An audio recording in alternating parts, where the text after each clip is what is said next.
Dans Apocalypse 5-6, nous lisons « L'agneau avait 7 cornes et 7 yeux, qui sont les 7 esprits de Dieu envoyés par toute la terre. » Le Seigneur désire que nous comprenions que si nous voulons la plénitude du Saint-Esprit, nous devons premièrement nous placer sous la royauté du Seigneur Jésus-Christ. Il doit être le roi de notre cœur, de notre foyer et de notre assemblée. Nous devons premièrement l'accueillir par la foi comme le roi de notre cœur. Il est d'abord notre sauveur, puis notre roi, et nous devons lui permettre de gouverner, de contrôler notre être entier et notre vie. De cette manière seulement, nous pouvons avoir la plénitude du Saint-Esprit. Vous ne pouvez jamais séparer l'œuvre de la croix et le Saint-Esprit. Alors que nous nous plaçons sous la royauté du Seigneur Jésus-Christ, nous sommes lavés et purifiés par son précieux sang de notre souillure intérieure, et nous sommes remplis du Saint-Esprit. Beaucoup désirent le Saint-Esprit sans le sang. C'est impossible. Nous ne pouvons l'obtenir en nous roulant par terre, en criant ou par quelque autre activité de la chair ou de l'âme. J'ai lutté pendant 2 années après ma conversion, priant durant des heures. Seigneur, je désire ta plénitude, ta plénitude, ta plénitude. Je pensais que peut-être en voyant une lumière, un songe, une vision ou un signe, j'obtiendrais la plénitude. Une nuit, le Seigneur m'apparut, me demanda, dis-moi, comment tes péchés ont-ils été pardonnés? Je dis, Seigneur, j'ai cru que j'étais le plus grand des pécheurs et que ton sang fut versé pour mes péchés, et tu m'as pardonné.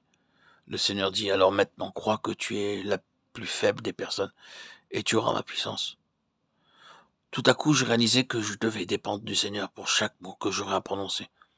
Alors je compris pourquoi le Seigneur avait fait de moi un bègue. J'avais l'habitude de demander, Seigneur, pourquoi suis-je bègue? Comment un tel homme peut-il être un prédicateur?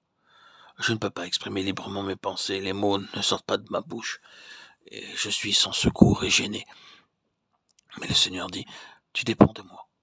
Il me donna sa parole, je dus prier chaque jour. Seigneur, touche mes lèvres, ma langue et ma gorge, car de moi-même, je ne peux pas parler. Le Seigneur entendit ma prière. Maintenant, je dépends de lui seul pour chaque mot que je prononce. Il a délié ma langue. Avant d'aller quelque part, je lui demande, même pour de petites choses, Seigneur, puis-je aller dormir? Puis-je faire ceci? Puis-je faire cela? Mon temps, mon argent et mon corps lui appartiennent. Tout lui appartient. Je dois le consulter, lui qui est le roi de mon cœur, de mon cerveau, de mes mains, de mes pieds, de mon être entier. Ainsi je prie, Seigneur, voudrais-tu me purifier par ton sang de toute souillure intérieure causée par les pensées, la vue, les paroles ou les actes? J'ai besoin quotidiennement d'une constante purification. Nous voyons dans 1 Jean 1 que le sang de Christ nous purifie constamment comme une fontaine. Le baptême du Seigneur nous montre notre identification avec lui, dans sa mort, son ensevelissement et sa résurrection, pour obtenir sa plénitude, qui est le signe de son approbation. Attendez patiemment à genoux chaque matin en méditant, « Seigneur, parle-moi, me voici, parle-moi. » Alors il dira, « Oui, mon fils, ma fille, mon enfant, je suis satisfait de toi. Ne t'inquiète pas, va en paix, je suis avec toi. » De cette manière, vous commencerez votre journée et le travail à faire, à accomplir. Avec une joie et une confiance qui dépasse toutes vos espérances.